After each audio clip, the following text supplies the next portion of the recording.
Preparando a la novia. Bueno, justamente parte de la preparación que el Señor hace de esta novia suya es perfeccionarla y corregir aquellas fallas que como iglesia o como pueblo está teniendo. Y es parte de lo que vamos a ver el día de hoy, que vamos a empezar más bien a ver el día de hoy. No sé hasta dónde avancemos, pero vamos a estar metiéndonos a un libro muy interesante en la Biblia, que por cierto es el enlace entre el Antiguo y el Nuevo Testamento. ¿A qué libro me está refiriendo? Malaquías. Entonces vámonos ahí, por favor, muy rápido, y mientras ustedes llegan ahí vamos a orar. ¿Les parece? Padre bendito, te exaltamos a ti, te glorificamos a ti, Señor, por lo bueno que eres. Gracias, Señor, por fijarte en nosotros, Señor, por habernos elegido como hijos tuyos, como alguien que tenemos la oportunidad, Señor, de conocerte a ti, de recibir de tu revelación, de recibir de tu amor, Señor. Gracias porque te atreves, Señor, en tu grandeza, a estar a nuestro nivel, Señor, y corregirnos en aquellas áreas que necesitamos ser corregidos, mi Dios. Te bendecimos y te suplicamos que tu Espíritu Santo hable al corazón de cada uno de los que aquí estamos y nos dirija, Señor, hacia las cosas y las verdades que tú has manifestado. En el nombre de Jesús, Señor, gracias. Amén. Esta semana llegó a mis manos, a un correo, no sé cómo llegó, es una página en la cual yo nunca me había metido, pero el caso es que llegó este correo y cuando lo abrí venía una encuesta. Bueno, no cuando abrí, cuando entré a la página venía una encuesta que se me hizo interesante y se me hizo muy ad hoc para lo que vamos a ver justamente el día de hoy. Y esta encuesta habla acerca de lo siguiente, dice: la iglesia de nuestros tiempos es en su mayoría, esta es la pregunta, ¿la iglesia de nuestros tiempos es en su mayoría? Y luego nos pone 4 opciones. Vayan pensando. Otra vez, la iglesia de nuestros tiempos es en su mayoría. Opción A, santa y apartada. Opción B, un club social. Opción C, menos santa y más apartada de Dios. Opción D, una iglesia como la de Hechos. Y nos decía ahí, responde. Yo no sé cuál sea su respuesta. Yo puse la mía ahí y después vi los resultados, y los resultados me sorprendieron. Bueno, más o menos, pero los resultados fueron los siguientes. Santa y apartada, 1% de votación. Una iglesia como la de Hechos, 6% de votación. Menos santa y más apartada de Dios, 40% de votación. Y un club social, 53%. Lo cual es altamente preocupante. Yo pensé que era mi opinión loca y personal, porque fue lo que yo voté. Sin embargo, me doy cuenta que, no soy el único loco.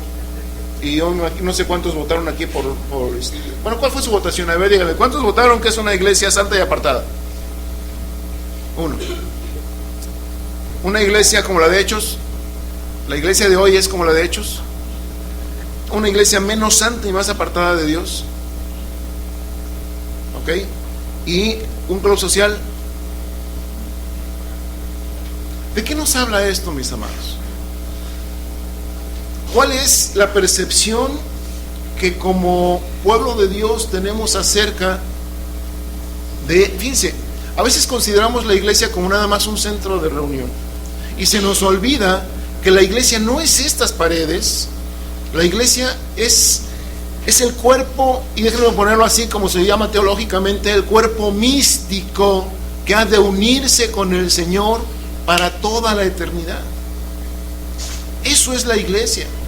Y es muy preocupante que a la iglesia la consideremos simple y sencillamente como un lugar donde vamos, oímos, la pasamos bien un rato, o a lo mejor no tan bien, pero bueno, tengo que ir, y como nada más pasar lista o tener cierto cumplimiento con alguien o con algo, y a lo mejor con eso calmo mi conciencia.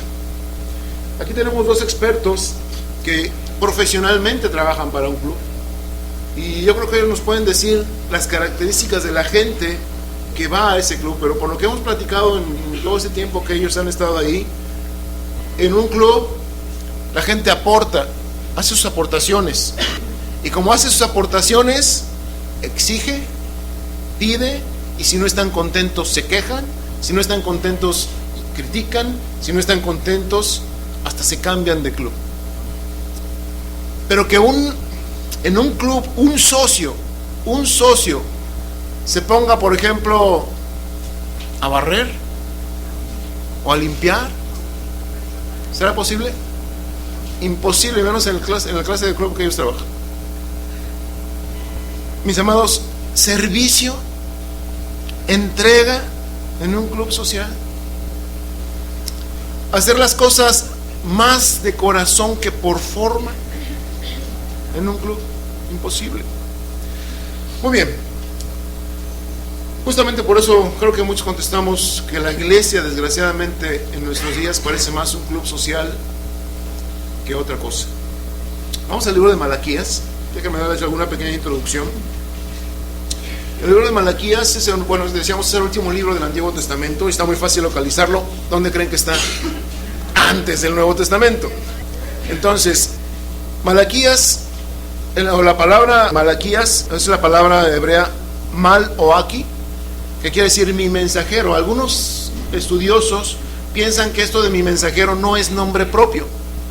Sin embargo, por como tiene algunos encabezados, algunos otros dicen sí es nombre propio, porque se refiere más a un ministerio o a un cargo, a un encargo, que a un nombre propio, que quiere decir mi mensajero. Y como dato histórico, nada más les recuerdo que Malaquías es contemporáneo de otros dos profetas. Uno es Zacarías y otro es Ageo. ¿Se acuerdan que justamente cuando empezamos esta serie, empezamos a hablar acerca del libro de Zacarías? Y hacíamos una comparación al mismo tiempo con el libro de Ageo. Y si ustedes recuerdan, en esos dos libros, la conjunción o la similitud que había entre los dos es que estos profetas animaban y estimulaban al pueblo ¿a qué? ¿Se acuerdan? A la construcción o la reconstrucción del templo, del lugar de adoración de Dios.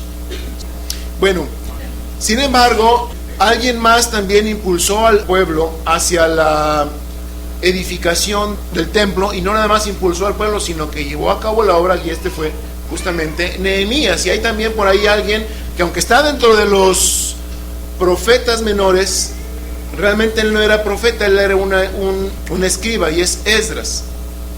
Entonces todos estos personajes son, déjame ponerlo así, post-exilio del pueblo de Israel. ¿Qué quiere decir esto? No quiero hacerlo muchas bolas, pero sí necesito darles el contexto histórico.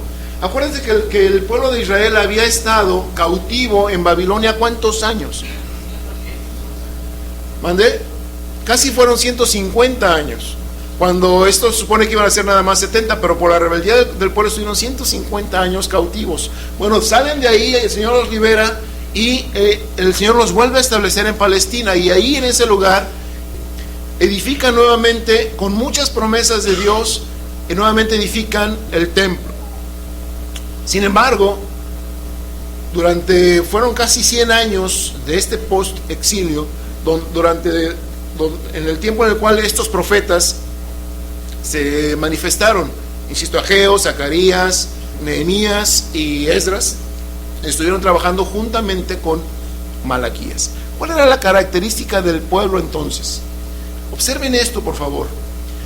El pueblo había sido liberado de la opresión de Babilonia. Y si ustedes recuerdan, si nos vamos a Apocalipsis, ¿con qué se manifestará la victoria del bien sobre el mal universal en esta tierra al final de los tiempos? Justamente con la caída de Babilonia. Eso lo podemos checar en Apocalipsis. Entonces, justamente la victoria, insisto, del bien sobre el mal universal será la manifestación de la derrota de Babilonia. ¿Por qué es significativo entonces esto? Porque Babilonia representa aquí toda la conjunción del mal, de la iniquidad en la cual el pueblo de Dios había estado preso.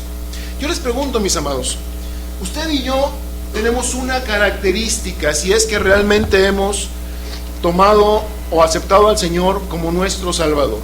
¿Cuál será esa característica? ¿De dónde nos sacó el Señor? El pecado, si preguntamos individualmente, cosa que no vamos a hacer, la circunstancia de cada uno de nosotros puede ser muy diferente, pero hay un factor común, que Dios nos saca de un lugar oscuro, de problemas, de necesidad, o yo no sé, cosas no convenientes a nuestra vida, déjenme ponerlo así, y nos toma y nos lleva a un estado, a un lugar donde podemos tener ahora paz, bienestar, seguridad, esperanza. Y aunque a lo mejor los problemas no se han acabado, pero tenemos la seguridad de que con quien estamos es mayor que nuestros problemas. Nos saca, como dice la Escritura, de las tinieblas a la luz. Bueno, es justamente en esas condiciones donde el pueblo es sacado de las tinieblas a la luz, donde este pueblo de Israel está al igual que nosotros. Y de hecho, muchos eruditos han comparado justamente este tiempo de Israel con la iglesia actual. ¿Por qué? Porque muchos de los comportamientos de este pueblo, de esta época, es exactamente igual a la iglesia actual. Y vamos a poner algunos ejemplos que de hecho la Biblia los menciona. Pero entonces nada más recordemos, el pueblo había sido rescatado y ahora estaba en un estado de tranquilidad, de paz. Y déjenme ponerlo así, de tranquilidad y paz relativa. ¿Por qué? Porque si bien es cierto que ya habían sido sacados del cautiverio, el pueblo todavía tenía problemas con sus vecinos. Los pueblos alrededor todavía seguían molestándolos, acosándolos, incluso como sigue siendo con Israel al día de hoy. Y por otro lado, otra de las características que el pueblo tenía es que precisamente por estar en esa situación ya de libertad, pero de cierta incomodidad por los vecinos, el pueblo tenía necesidades, y necesidades muy apremiantes en muchos casos. ¿Cuántos saben que la iglesia de Dios la iglesia de Cristo mayormente se compone de gente no, déjame ponerlo así, aunque no me gusta usar la palabra, no pudiente, no económicamente ricos, pues? ¿Sí? Hay de todo, yo sé, y esto es evidente. Sin embargo, la mayor parte de la iglesia, del cuerpo del Señor, se compone de gente no rica. Y tampoco estoy hablando de puros pobres y necesitados, no. Sin embargo, a lo que voy es que la iglesia del Señor siempre se ha manifestado porque tiene opresión por otros y además tiene necesidades intrínsecas, la propia iglesia.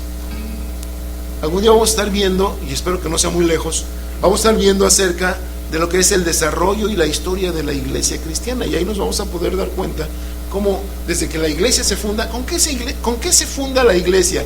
¿Qué fue lo primero que la iglesia empezó a sufrir una vez que se estaba empezando a fundar? Persecución, problemas. ¿Quiénes ocasionaban esta persecución? Los que estaban a su alrededor, primero el mismo pueblo judío, después los romanos, y así la iglesia cristiana siempre fue perseguida, y por lo tanto, por esa circunstancia, siempre ha tenido necesidades. ¿Se acuerdan incluso que en el libro de los Hechos, en varias ocasiones hubo colectas donde otros cristianos aportaban de sus recursos? ¿Para qué?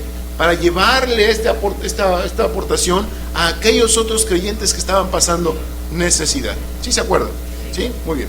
Entonces, como digo, siempre ha habido este tipo de necesidades, y justamente, insisto, en esta se compara la iglesia del Señor con este pueblo, o con esta época del pueblo judío que vamos a ver aquí en Malaquías. Pero así como han tenido necesidades y opresión y todo, también el pueblo, como hoy, cayeron en situaciones de comodidad espiritual, y a veces anarquía espiritual. Y a lo mejor esta palabra suena muy fuerte, sin embargo, Dios interviene directamente sobre el pueblo cuando Dios está viendo que el pueblo, por esa comodidad relativa que tenían, porque ya no estaban en opresión, sino que ahora podían llegar a cierto lugar y levantar sus manos y alabar a Dios, llegar a cierto lugar o en sus casas o en sus comunidades, decir, bueno, que hoy ya no tengo el látigo que me esté golpeando la espalda, ya no tengo que pagarle impuestos a ningún gobierno, ya no tengo que vamos, todo lo que se refiere a la opresión. Sin embargo, por esa comodidad, el pueblo empezó a desviarse. Muy bien, entonces todo esto es nada más como introducción a lo que es el libro de Malaquías. Vamos ahora sí al libro y vamos a ver qué nos dice ahí en el capítulo 1. Versículo 1 dice: profecía de la palabra de Jehová contra Israel por medio de ¿quién? De Malaquías. Entonces, observen cómo dice: profecía de la palabra de Jehová contra Israel. Y uno dice, cuando ve uno esto, dice, órale, quién sabe cómo les vaya. Sin embargo, ¿cómo empieza esta palabra en contra de Israel? Punto número 1, nos empieza a manifestar el gran amor de Dios. Esto es importante, porque Dios no nada más viene y pone el látigo, o pone la condenación, o pone el dedo señalador o acusador contra su pueblo, sino que Dios siempre va a manifestar a su pueblo cuánto Dios lo ama. ¿Por qué es importante esto, mis amados? Hemos estado hablando durante estas charlas y otras anteriores que Dios lo que busca de nosotros es una relación ¿de qué tipo? Íntima, voluntaria, no una relación forzada, no una relación causada por el látigo, por el temor, o por el, no, sino una relación donde yo voluntariamente quiero encontrarme con el Señor, y más que simple y sencillamente ver sus manos que me bendigan, ver su rostro para poder adorarlo. Eso es lo que Dios quiere de su pueblo. Entonces, Dios va a manifestar su amor a su pueblo, y dice en el versículo 2: yo os he amado, dice Jehová.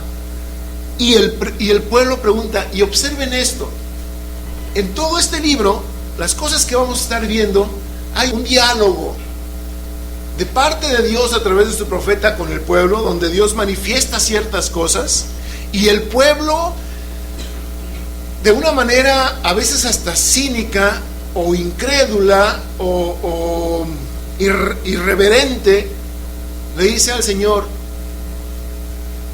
¿y en qué? ¿En qué esto? ¿En qué esto otro? De hecho, esta charla se llama ¿en qué hemos fallado? Porque es justamente lo que el pueblo constantemente va a estar diciéndole a Dios.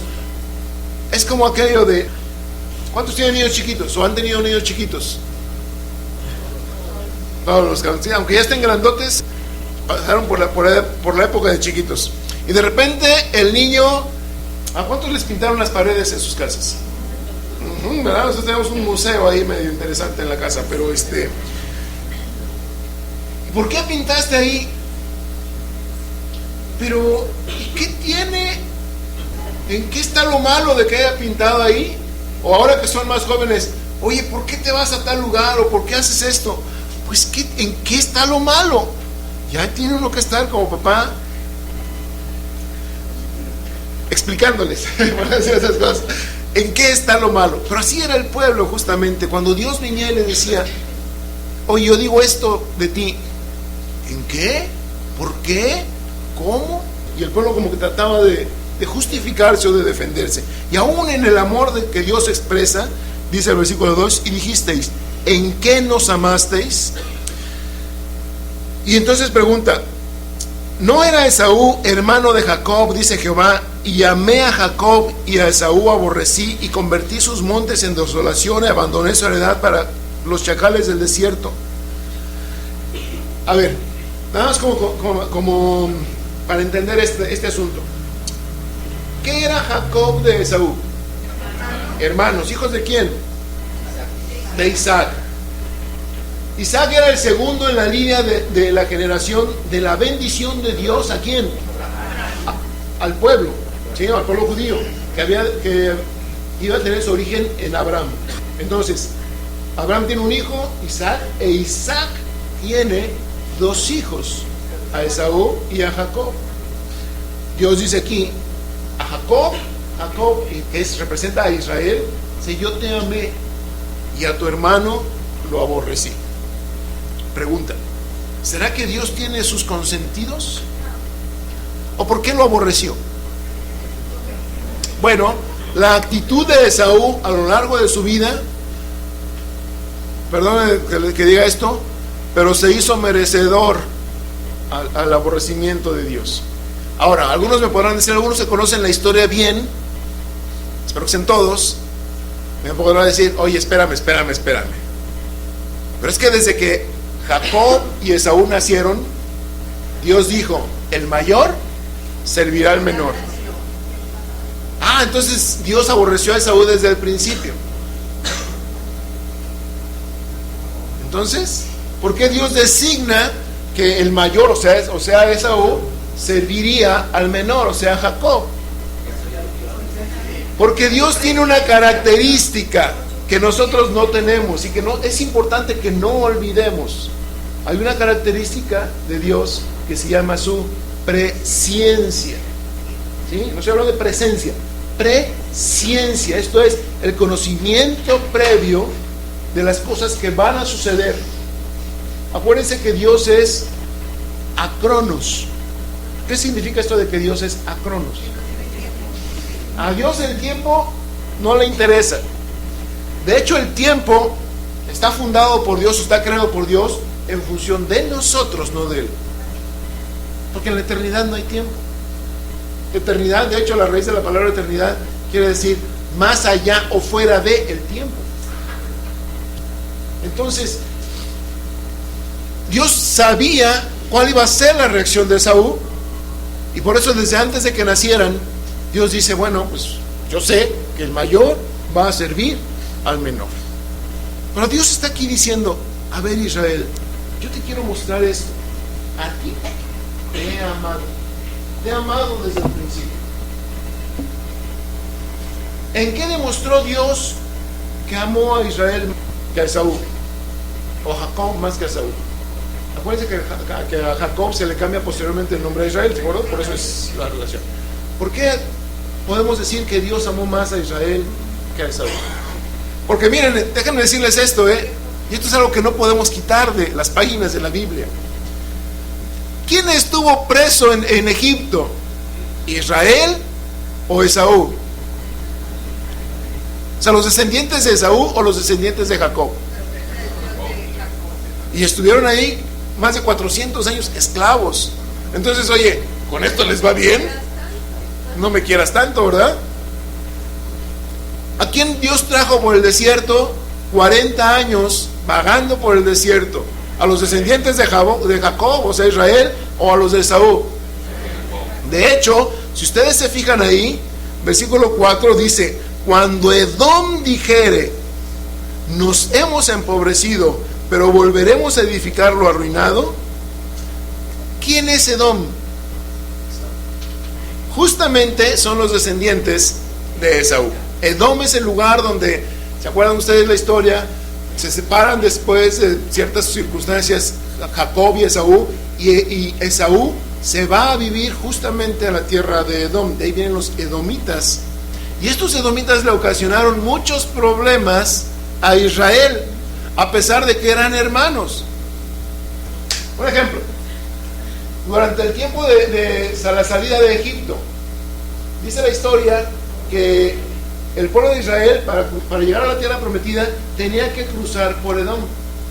Entonces Moisés, junto con algunos otros, van como comitiva y les dicen a los gobernantes de Edom, oye, danos chance de pasar por aquí, mira, no vamos a pisar las siembras, no vamos a tomar tu agua, vamos a respetar el asunto. Es más, ni siquiera nos vamos por las calles, nos vamos acá por el empedradito o por la terracería, pero danos chance de pasar. ¿Y qué creen que dice Edom?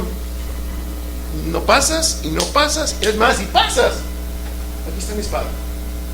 ¿Sí? Y dice ahí que se levantaron los edomitas en contra del pueblo de Israel y se echaron una buena bronca.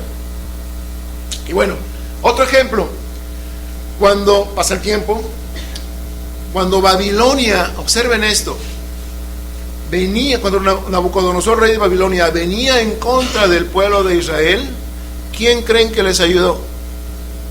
Los edomitas. Y les sirvieron de espías, de guías y de intérpretes en contra de los de Israel. Y uno dice, pues qué feitos los de Edom, ¿sí? Bueno, Dios todo esto lo sabía.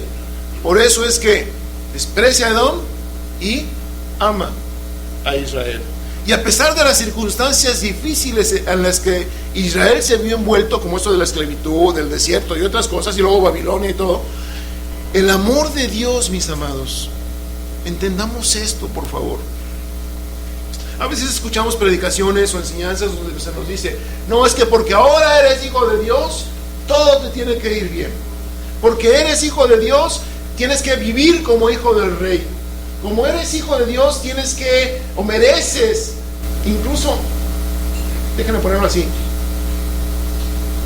se blasfema contra la cruz de Cristo cuando dice que por las llagas y por la sangre de Cristo, nosotros ahora somos perdonados de nuestras deudas. Si le debo al banco, ya no tengo que pagarle al banco. Si le debo a un acreedor, ya no tengo que pagarle a un acreedor, porque Cristo ya pagó por mí. ¿Sí has escuchado eso? Lo estoy inventando.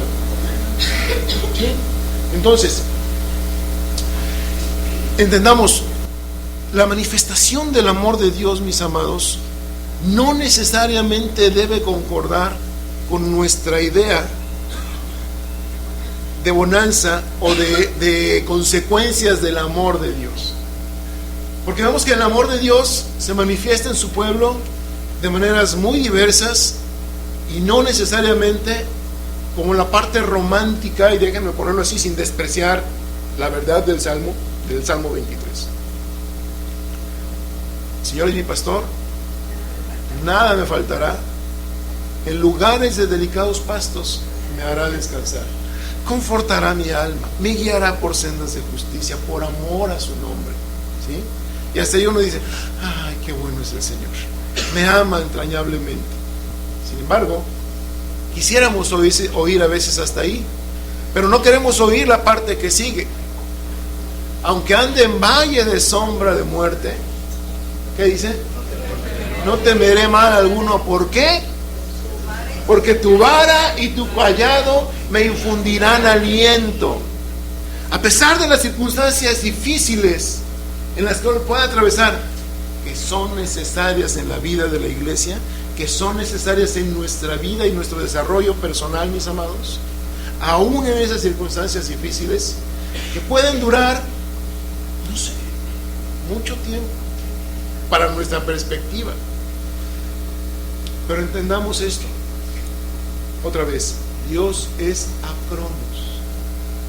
Y aunque para nosotros se nos parezca, es que he estado sufriendo durante 18 años. He estado batallando durante 40 años con este marido que me tocó. Que por cierto no te tocó, tú lo escogiste. ¿Sí? Y bueno, así nos quejamos a veces. Y se nos olvida que nuestros 40, 50, 80 o 20 años, que para nosotros puedan ser mucho porque es nuestra perspectiva de las cosas, para Dios es menos que nada. Y se nos olvida también que los planes que Dios tiene para nosotros no son para un ratito, sino son para toda la eternidad. Y eso se nos borra de la perspectiva. Simplemente se nos va, porque no tenemos la dimensión de Dios para entenderlo. Sin embargo, Dios en su palabra nos lo muestra. Si yo te amé. Y aquellos decían, pues no lo hemos notado mucho. Y sin embargo Dios empieza con esto diciéndole, yo te amé. Yo les preguntaría, mis amados, ¿podemos creer que Dios nos ama, sí o no? Y no me contesten, espérenme, no me contesten, o no se contesten, si que no lo hagan público, o no se contesten por el lugar en el que estamos y la circunstancia en la que estamos ahorita. Contéstense de acuerdo a su propia vida, de acuerdo a su propia circunstancia, ahí donde nada más usted conoce las cosas que le acontecen en su vida. La pregunta es, ¿puede usted creer que Dios le ama a pesar de su circunstancia? Cada quien tiene una respuesta, ¿sí? Sin embargo, fíjense cómo dice aquí, versículo 5: vuestros ojos lo verán y diréis: sea Jehová engrandecido más allá de los límites de Israel. Y esto es una promesa maravillosa, de que a pesar de las circunstancias que nosotros podamos tener, de las cosas que el pueblo estaba viendo, y que veía como Edom estaba más floreciente que ellos, y se supone que era ellos a los que amaba a Dios, y cuando veían a Edom, ¿cómo? No entiendo. Por eso Dios les dice todas estas cosas. Ellos dirán: edificaremos, pero yo destruiré. Ellos dirán: haremos, pero yo les echaré a perder todo eso. ¿Sí? Ustedes lo verán. ¿Cuántos de ustedes, mis amados? ¿Cuántos de nosotros, debería yo decir? Hemos puesto este ejemplo en algunas ocasiones. Vas en la calle y vas con tu carcachita, el modelo que quieras. Con tu carcachita. Digo, porque a veces hay no bochos que, bueno, también son unas carcachitas, ¿sí? O así las consideramos, sobre todo cuando nos pasa esto. Estamos en el semáforo, ahí en mi carcachita, y de repente volteo y veo el otro carro, no, limpio primero, ¿sí? Y vemos los interiores de piel, con estéreo, con las ventanas cerradas cuando hace calor. Y no son como mi sobrina, que dice que las trae cerradas cuando hace calor para que los demás piensen que trae clima. Este sí trae clima. Entonces, vemos ahí y nosotros vemos nuestra carcachita de vinil, aquel de piel, el radiecito de que a veces jala las estaciones y a veces no, y el tocacintas o el disco a veces atora y a veces jala, y el otro oímos el ruido, ¿no? De la música. El aquel ve que lo estamos viendo y le hacen run, run, y nosotros le aceleramos, ¿sí? Y cosas así. Es más, nosotros estamos así con el volante y el otro, ¿cómo está? Así, ¿no? ¿Sí? ¿Y qué sentimos? Y nosotros traemos, déjame poner algo comercial, a Marcos Vidal, ahí oyéndolo, y aquel trae a los, no sé qué quieran, del norte, ¿sí? A los rancheros del norte, por poner algo. Y yo estoy oyendo alabanzas y aquí él está oyendo corridos de narcos. Y vemos y ¿qué pensamos?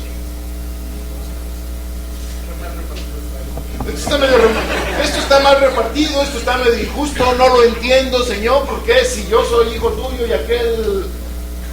Y como que empezamos a cuestionarnos acerca de si verdaderamente Dios me ama o no. Y estoy poniendo un ejemplo muy burdo, lo del coche. Es una caricatura. Pero cuando vemos que en mi circunstancia personal, de repente, en mi familia, en mi trabajo, en las circunstancias en las que convivo todos los días, me está empezando a ir mal, y vemos que otros que no aman a Dios les va bien y prosperan, y mienten y prosperan, y tranzan y prosperan, y no hay quien les pare lo malo, y siguen avanzando y yéndoles bien, y yo por más que hago lo bueno no me salen las cosas adecuadamente. ¿Y uno qué piensa? ¿Valdrá la pena? Y además me dicen aleluya cuando me atrevo a hablar de Cristo, y a veces hasta me critican y se burlan. ¿Valdrá la pena, mis amados? ¿Cuántos se han preguntado esto, sinceramente? ¿Nadie? No, yo soy el único. Es algo que no me va tan bien como yo quisiera. Miren, la verdad es que es algo muy normal, ¿sí? Y de hecho tan normal es que Dios está aquí con su pueblo, haciéndoles ver: hey, no te preocupes de ellos, tú vas a ver lo que yo voy a hacer, tú lo vas a ver, y como consecuencia, sea Jehová engrandecido más allá de los límites de Israel.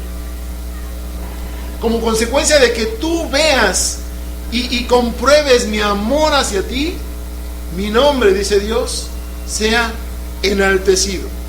Sea enaltecido.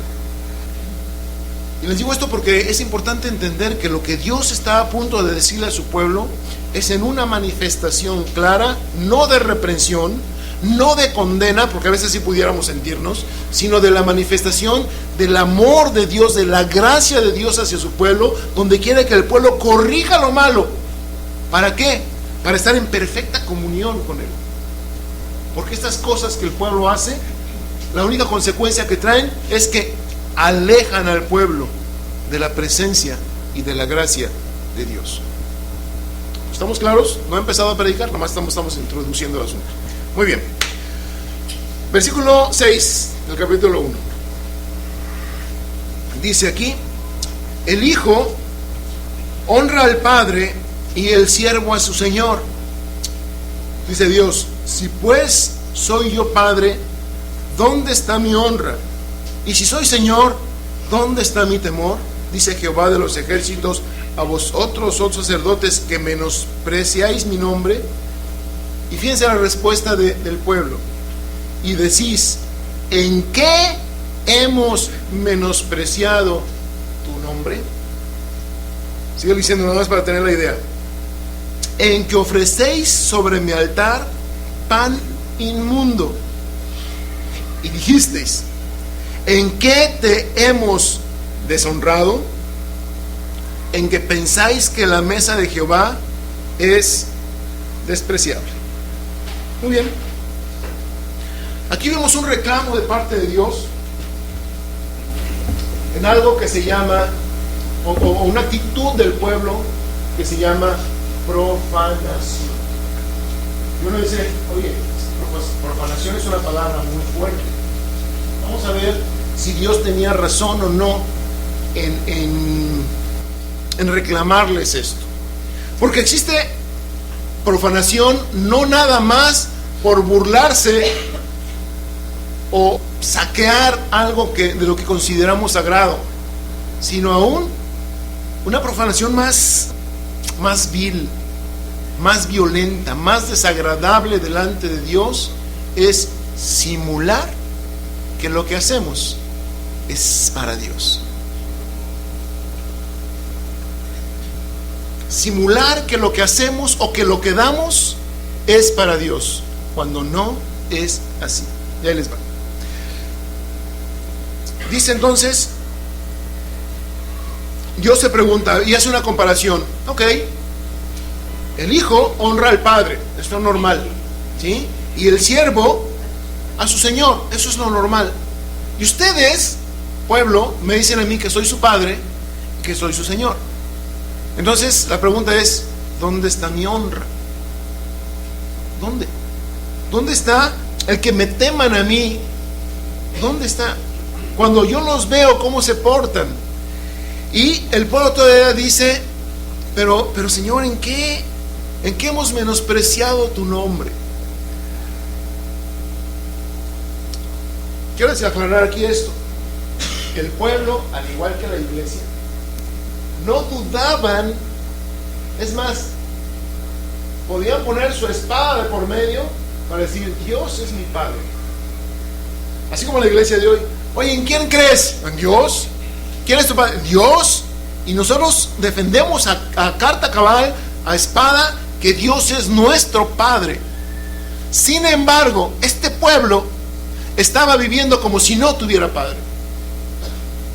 Esta iglesia está viviendo hoy por hoy como si Dios no fuera su Padre. ¿A qué se refiere Dios? ¿Cuántos?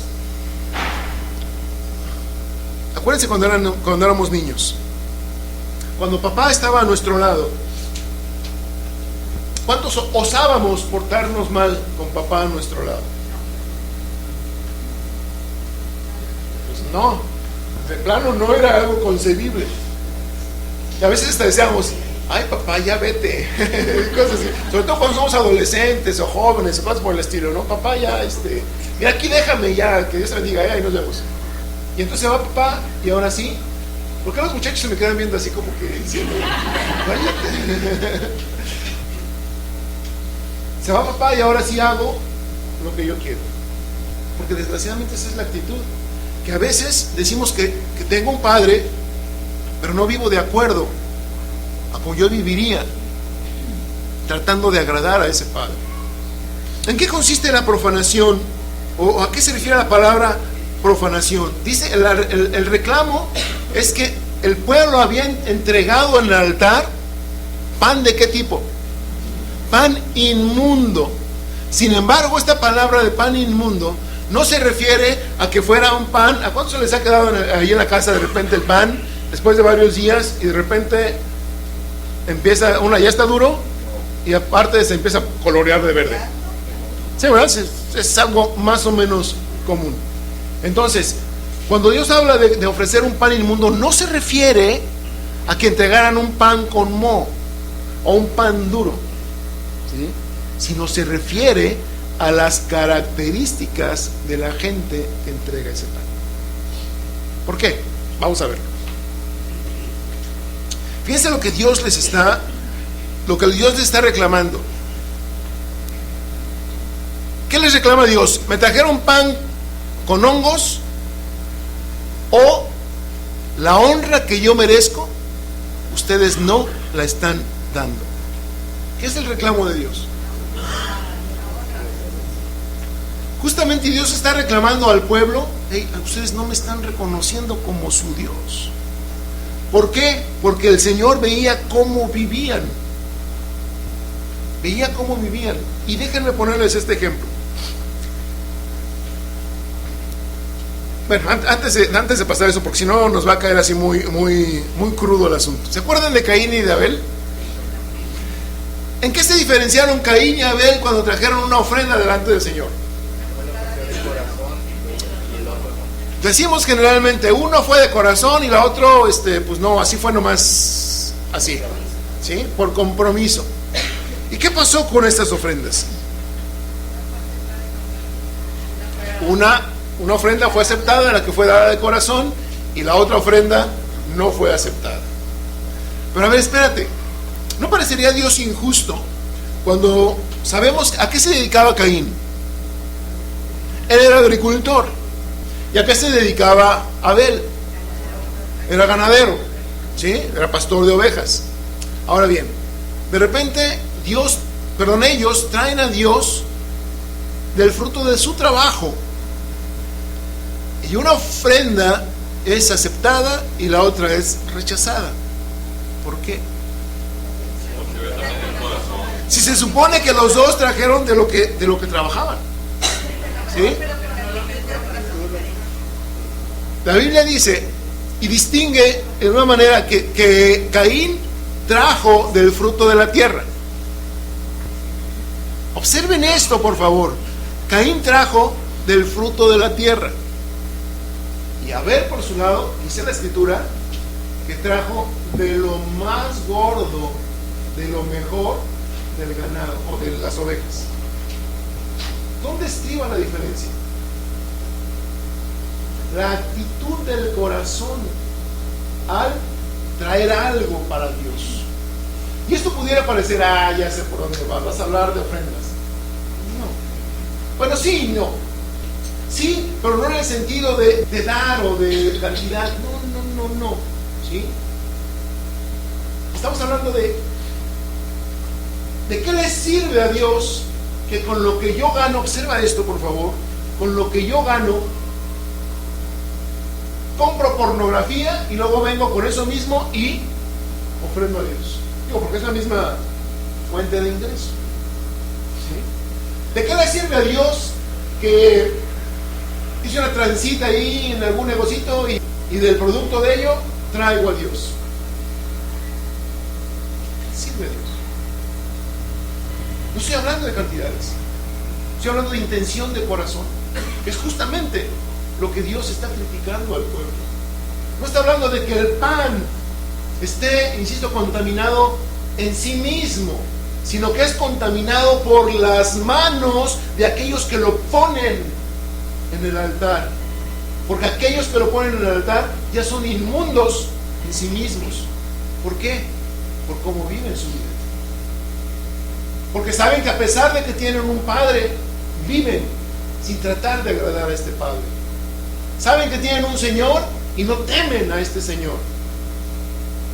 Si me han escuchado en algunas otras ocasiones este término, vivimos como ateos prácticos. Un ateo es aquel que dice que Dios no existe. Bueno, nosotros no podemos decir, nosotros incluso defendemos que Dios existe, pero vivimos como si no existiera. Y ese es el punto. Es justamente el punto. Teníamos entonces a Caín y Abel, y entonces vemos cómo por la actitud del corazón de los dos, la ofrenda de uno es rechazada, porque no fue dada esa ofrenda en los términos que Dios deseaba, de que fuera de corazón, voluntaria y de lo mejor.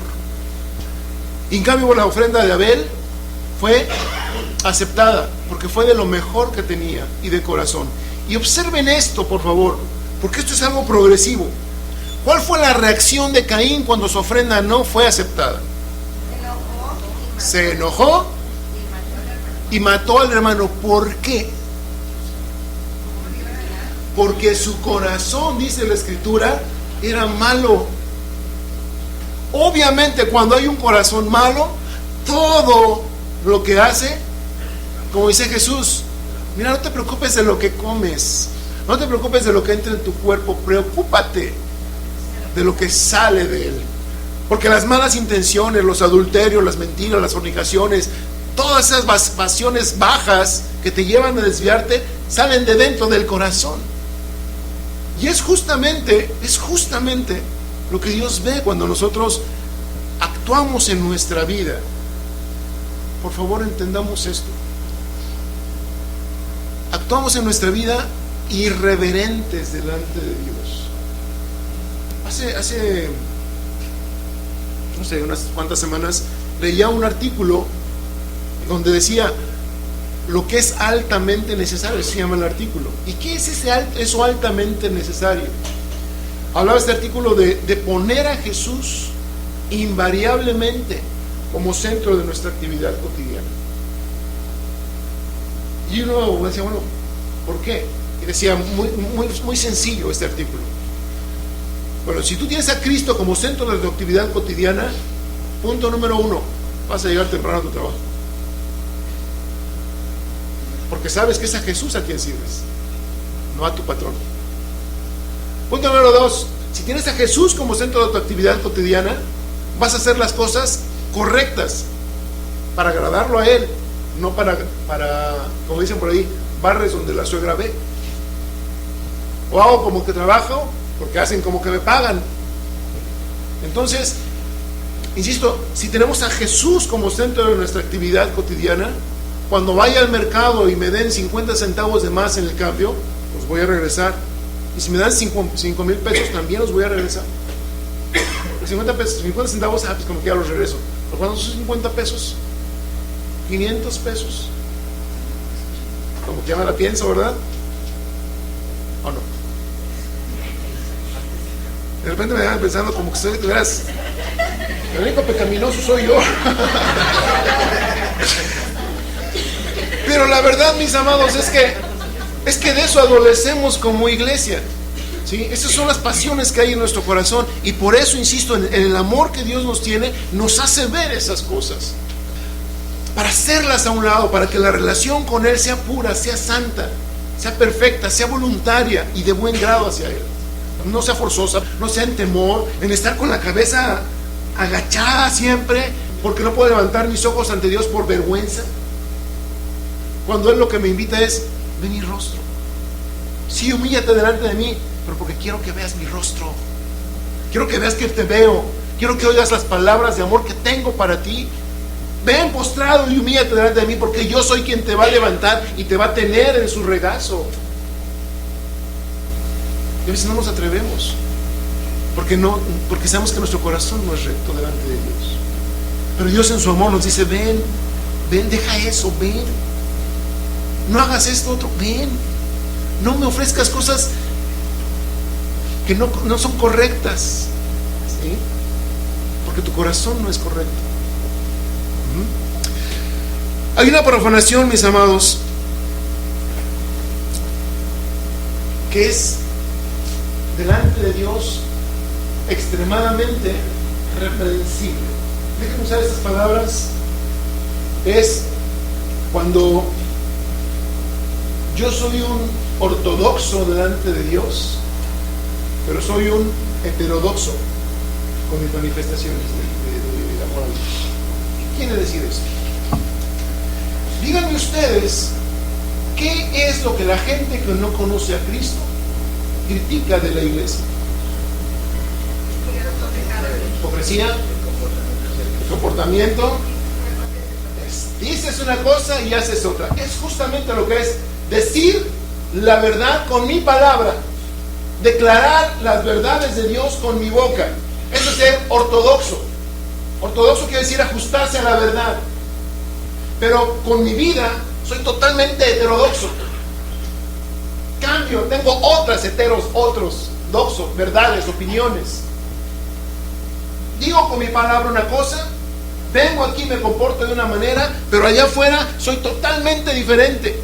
Eso la gente lo ve, y eso es lo que hace que la gente se aleje del Señor. No crea.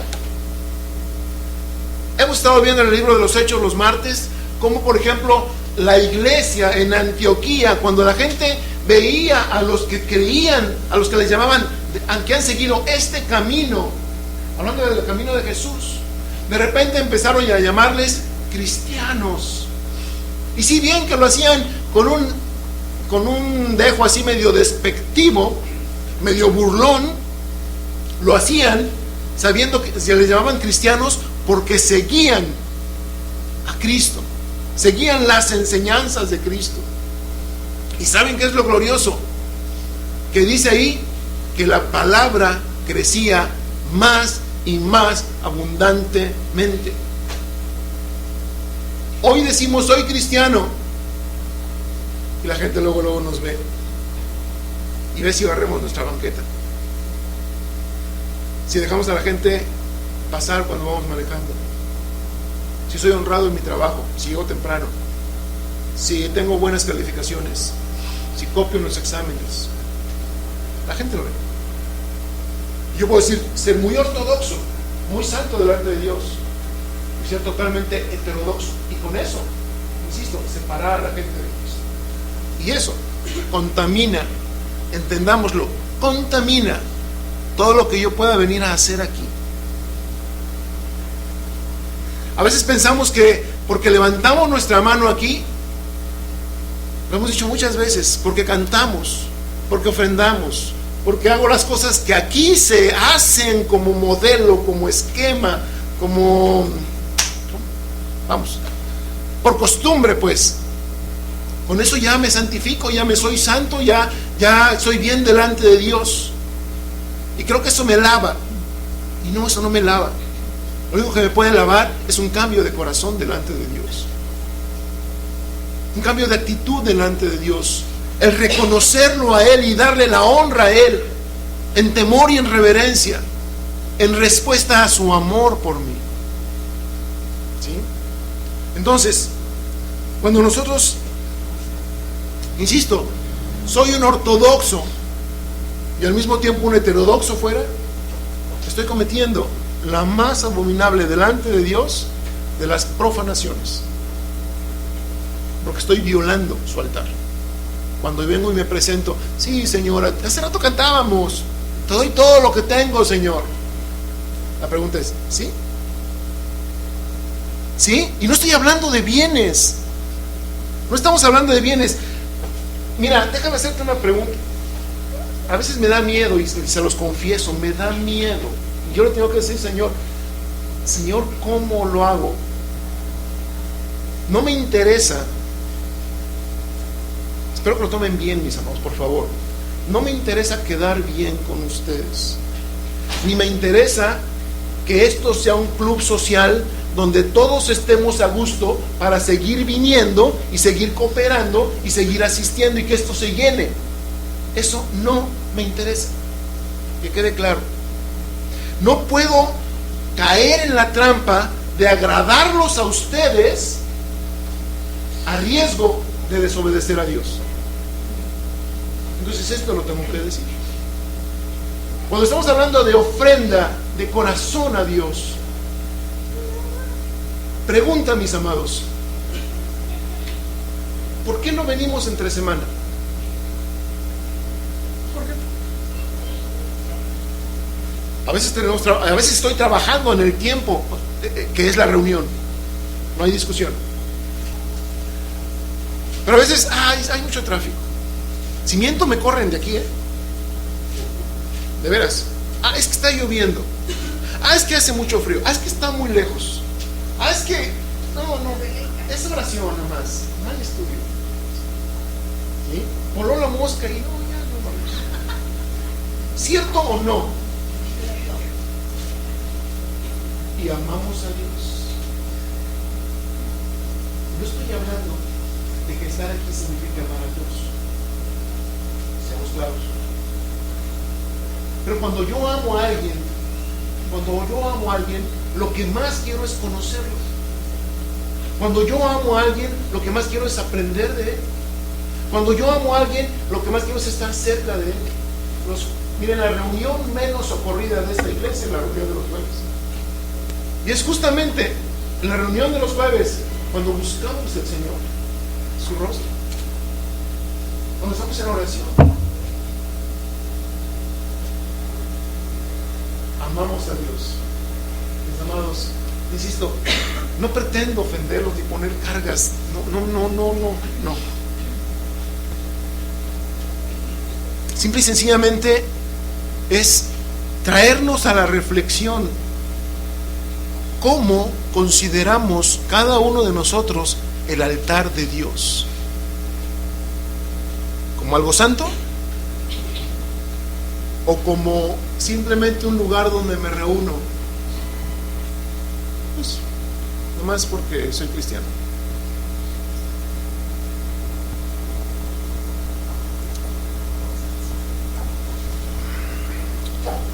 Cuando nosotros, mis amados, caemos en esto de no valorar el altar del Señor, ¿saben en qué es lo segundo que caemos? A ver, déjenme sacar el ejemplo de aquí. ¿Qué hace la gente común y corriente cuando toda la semana hizo tranzas, mintió, su esposa le dijo, oye, no vayas a tal lugar, y fue, vio cosas que no convenientes, el pulgar se le atoraba cuando tenía el control de la televisión y veía cosas no aptas para menores, y de repente ya el pulgar ya no aprieta porque estamos ahí. O sea, eso es durante la semana, y el fin de semana va y se confiesa, o va y da una lana en la iglesia y cuando dice ya cumplí, o va y se persina y reza y hace no sé cuántas cosas y decía ya estoy bien con Dios, porque así hasta se enseña, ¿no? ¿Cuánta gente hace eso? Mucha. La pregunta es, ¿cuántos hacemos lo mismo? No, aquí no nos confesamos, pero igual diezmamos, ofrendamos, cantamos, venimos. Aguanto el que está enfrente, ¿sí? Y con eso, con aguantar el que está enfrente, creo que expío mis culpas. Y creo que con eso ya negocié con Dios el lavamiento de mi corazón y de mi alma. Y se nos olvida que lo que verdaderamente lava mi alma es una rendición plena de mi vida a aquel que ama mi alma, como dice la Escritura. Una rendición plena, voluntaria, cabal, razonada, no por compromiso, no por religión, no por cumplimiento ante alguien, sino porque sé que Él es grande, sino porque sé que Él es justo, sino porque sé que Él me ama, y porque lo que más quiere, y me lo ha demostrado incansablemente y constantemente, es que Él quiere estar cerca de mí y quiere que yo esté cerca de Él. Cuando eso se me olvida y trato de negociar con Dios dando algo para limpiar todo lo malo que hice, mis amados, estamos profanando el nombre santo y único de nuestro Dios, porque creemos que lo podemos comprar con lo que hacemos, con lo que tenemos, con lo que hacemos. Y déjame decirte algo, yo creo que lo sabes, nomás te lo recuerdo: a Dios no se le puede comprar. Gracias a Dios no se le puede comprar. ¿Sí? Filipenses 5, por favor. No, Filipenses 2, perdón. Estamos hablando de preparando a la novia. E insisto, Dios le habla a su pueblo con amor. Primero con amor, pero porque la ama a la novia no puede permitir. Acuérdense, ¿qué es lo que dice Efesios que Cristo hace con la iglesia? Dice, se entregó a sí mismo, ¿para qué? Para santificarla, habiéndola purificado por el lavamiento del agua con la palabra. ¿Estamos? ¿Qué dice eso, Efesios, sí o no? Efesios 5, por decir. ¿Qué quiere decir eso? Que Jesucristo se entrega por nosotros con dos propósitos. Uno, quitarnos todo lo sucio.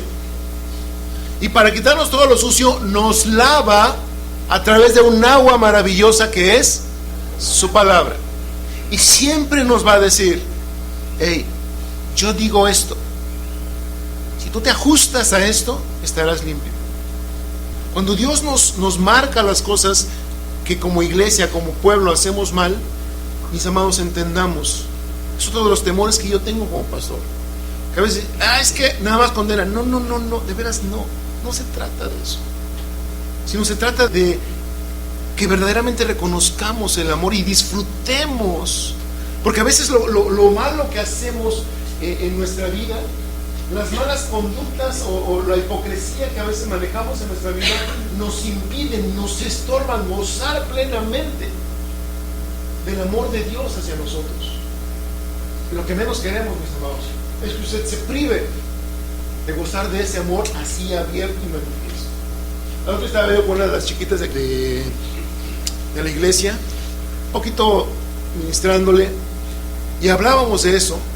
Le decía, mira, cuando te sientas así como de repente te sientes, ora con Dios y dile: abrázame, y verás cómo Dios te va a sentir el abrazo de Dios. Mis amados, dejemos que Dios nos abrace.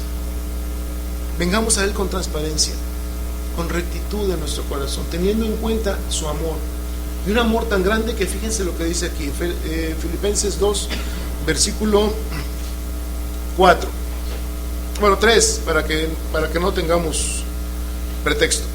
Nada hagáis por contienda o por vanagloria, antes bien con humildad, estimando cada uno a los demás como superiores a él mismo, no mirando cada uno por lo suyo propio, sino cada cual también por lo de los otros.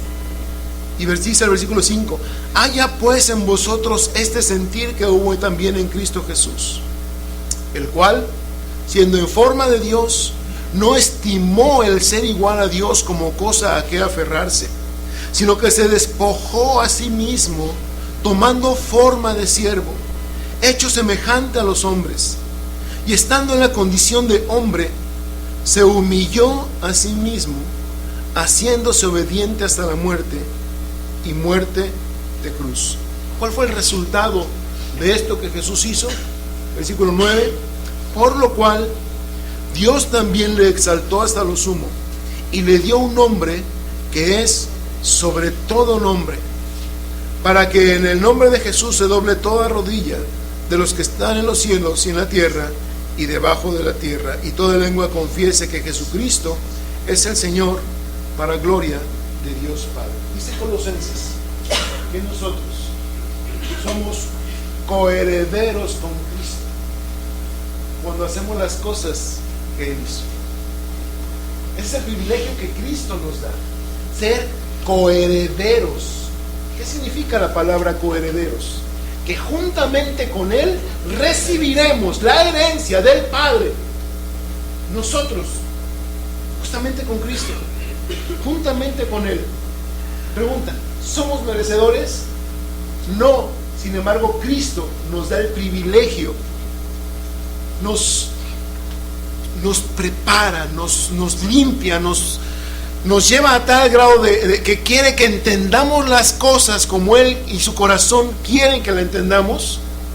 ¿Para qué? Para que sin merecerlo podamos tener esa misma gloria. Como Él mismo lo decía, yo voy al Padre y voy a prepararles casa a ustedes. ¿Para qué? Para que donde yo estoy, en aquella gloria donde Él estará, donde Él está, ustedes también estén. ¿Pero qué nos pide?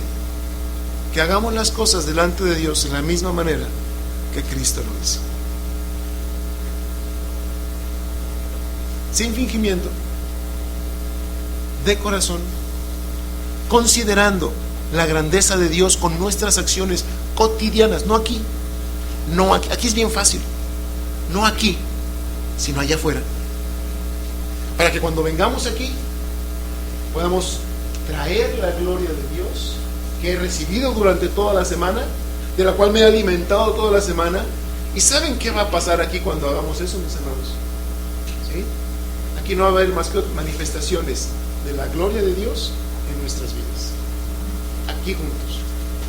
Y a veces queremos al revés, como que vengo los fines de semana, a veces decimos, ¿para qué venimos? A ver, ustedes digan coloquialmente, en términos llanos, ¿para qué venimos? Para que nos dure toda la semana. ¿Para qué? Para recibir la bendición. ¿Para qué más? Eso es muy espiritual, pero también venimos a eso. ¿Para qué más? Para llenar el tanque. ¿Qué más? Para cargar las pilas. ¿Sí? ¿Qué más?